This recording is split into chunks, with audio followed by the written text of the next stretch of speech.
abused by her daughter-in-law, the mother-in-law's plan for revenge. She used to think death would come from old age, not from the hands of her own family. The fourth time her daughter-in-law hit her, it was with a steel pan. Blood had no sound, but she could hear it scream as it slid down her cheek. Bahong had been a teacher once, decades ago, in a small school nestled between rice fields and red clay roads. She taught children how to hold pens, how to speak kindly, how to read the poetry of Trin Song Sun aloud under banyan trees. Now, at 74, she was being taught a new language, the bitter silence of a house that was no longer hers. Her son, Tuan, used to be her pride. Bright, soft-spoken, a boy who once refused to eat because his classmate didn't have enough lunch. But years in the city hardened something inside him. His eyes became tired, his silences longer. And his wife, DM, the girl with sharp eyebrows and a voice that cut like glass, became the queen of this crumbling home. The first time DM slapped her, it was over a bowl of soup too salty, she claimed. The second time, over a misplaced key. By the third, it didn't matter anymore. Bahong learned to count her bruises in layers of clothing. She learned to shrink herself into corners when voices rose. She watched as the tea she once poured with trembling hands was now demanded like debt. But pain has memory. And pain, when buried long enough, turns into a plan. She started waking before sunrise. Not because she needed to, but because it was the only time the house belonged to her. In the quiet, she would whisper to the walls. "Remember who you are," she would tell herself. She kept a notebook, tucked inside an old cookbook DM never touched. In it, she wrote everything. Every insult. Every time DM pushed her. Every bruise. Every night Tuan pretended not to hear. She began watching. Listening. Not just to them, but to herself. She studied their patterns. When DM left for her hair appointments. How Tuan left his phone unlocked. What time the neighbors returned home. She listened to the pipes, the creak of floorboards, the way secrets moved through the house like wind. And quietly, slowly she made a plan. Not of violence. No, she had seen enough violence. But justice. Justice could come gently. Justice, too, could wear a grandmother's cardigan and walk with a cane. It began with the envelope. One morning, she handed Tuan an envelope and said, "If I die, open this." Then she smiled. It unsettled him. She could see it. He tried to laugh it off. Mine oigikyv. But the smile stayed with him. Inside the envelope was a single photo, her arm, swollen and purple, dated and time-stamped. Below it, a handwritten note. "If I go quietly, know it wasn't of old age." Tuan didn't open the envelope right away. But he began watching DM differently. The silence that used to protect him was now an accusation. He started coming home earlier. Stopped raising his voice. DM noticed. "Why you acting like that?" she snapped. "No reason," he lied. And the house shifted. Not like a storm. Like a tide. Slowly. Inevitably. One afternoon, DM found the notebook. It was open. On the table. Waiting. She screamed. Called it lies. Demanded Tuan to throw it away. But Tuan, who once turned away, didn't move. "She wrote it for someone," he said. "Maybe for the police." The silence that followed was louder than any slap. That night, for the first time in years, Bahong slept with her bedroom door unlocked. The notebook was no longer hidden. It lay in plain sight, like a wound finally allowed to breathe. Tuan sat at the edge of the bed that night, staring at the old fan spinning slowly above. It squeaked every few rotations like something small was trying to scream. His mother's words haunted him. He remembered when she used to read bedtime stories. When her hands were strong. When she could still smile with her whole face. That woman was gone. What was left was a quiet, bruised version, too proud to beg, too tired to fight, and yet still planning. DM grew colder. She didn't speak unless she had to. But when she did, her words came out like venom dipped in honey. "Maybe next time your mother wants sympathy, she should fake a heart attack instead." Tuan said nothing. He couldn't. For the first time in his life, he didn't know which side he was on. Shame tasted metallic on his tongue. 2 weeks passed. Then a letter arrived. Not email. Not text. An actual letter, handwritten, addressed to Bahong. The paper was yellowed, the ink slightly smudged. From Konaban Cu Thoi Kang Chien. She hadn't heard that name in over 40 years. She opened it with trembling hands. Inside, a single sheet of paper. "I heard. I'm sorry. You don't deserve that. Come live with me." I have a spare room. It's not much, but it's peaceful. You still have people who remember who you are. The words stung, because they reminded her who she had stopped being. That night, she walked into the kitchen and placed the letter on the table where DM could see it. No words, just the sound of her chair being pulled back and sat in like a woman with nothing left to lose. DM didn't speak at first. Then she laughed. A retirement invitation? What, you want to leave? Go ahead. I'll even help you pack. But the laughter cracked halfway through. Because she realized the plan was working. Power had shifted.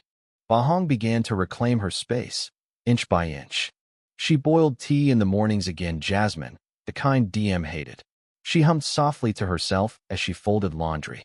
She placed old photographs on the living room shelf.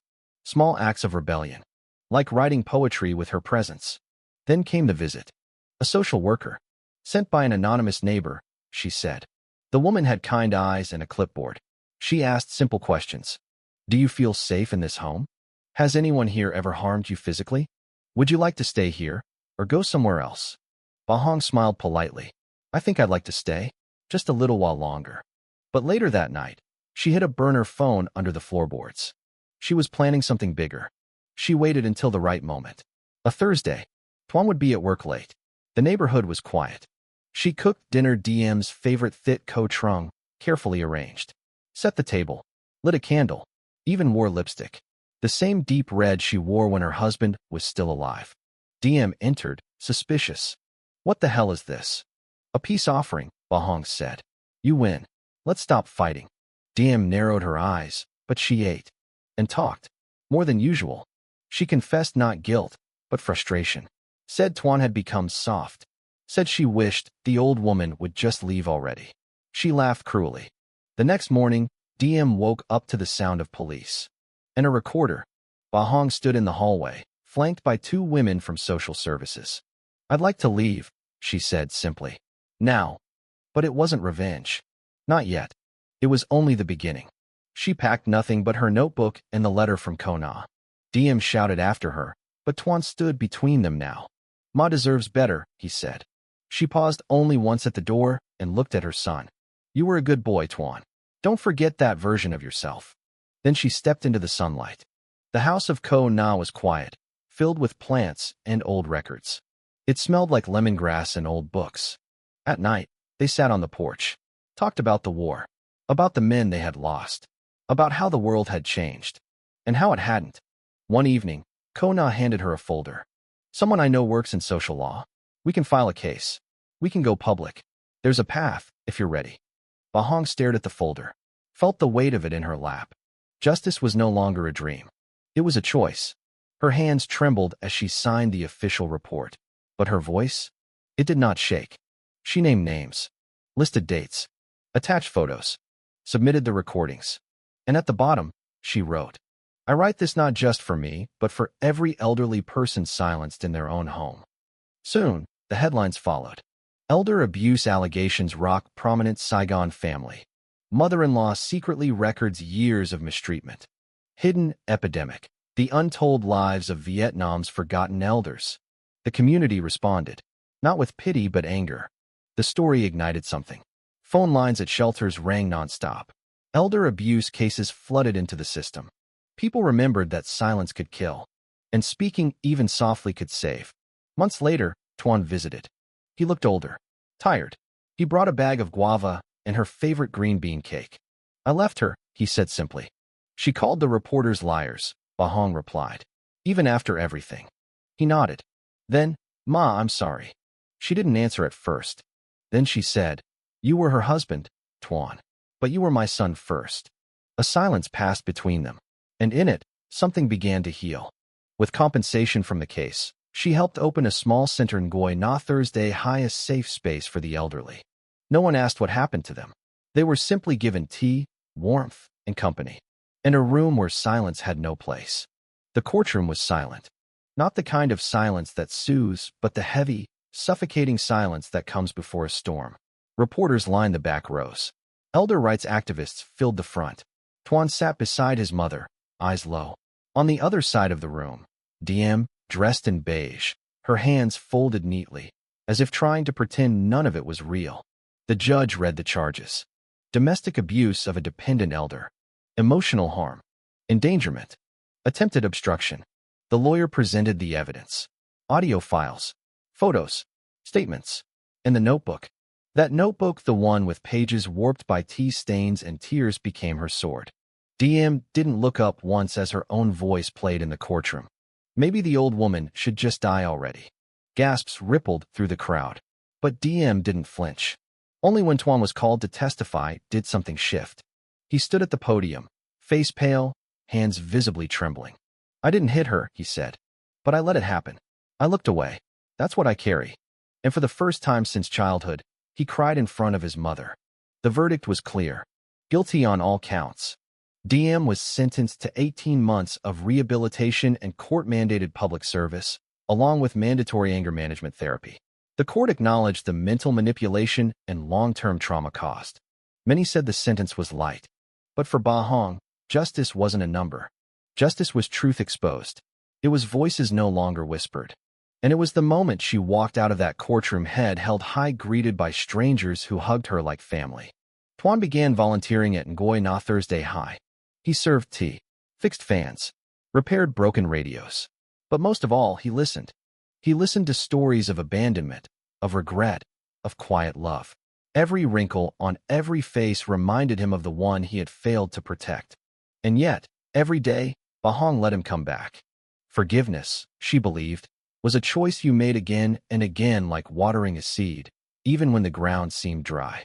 One day, while sorting old books, she found a letter tucked in a dictionary. It was from her late husband, written decades ago during a stormy night when he was away on business. "If one day I'm not there to defend you, I hope you remember that you've always been the strongest one in this house. I fell in love with your fire. Don't let anyone dim it." She clutched the letter to her chest and wept, not from sorrow, but from a sudden, fierce pride in who she still was. Unexpectedly, DM came. It had been a year. Her face was thinner, no makeup, eyes downcast. She didn't bring flowers or gifts, only a folded note. "I was angry, but not at you. I hated my life, my mother, myself, and I turned that hate into violence. I don't deserve your forgiveness, but I wanted to say sorry as a woman, not a daughter-in-law." Ba Hong didn't say anything. She simply closed the note, stood up, and looked DM in the eyes. "I hope you heal," she said softly. "But don't ask me to help you carry that guilt. That's your weight."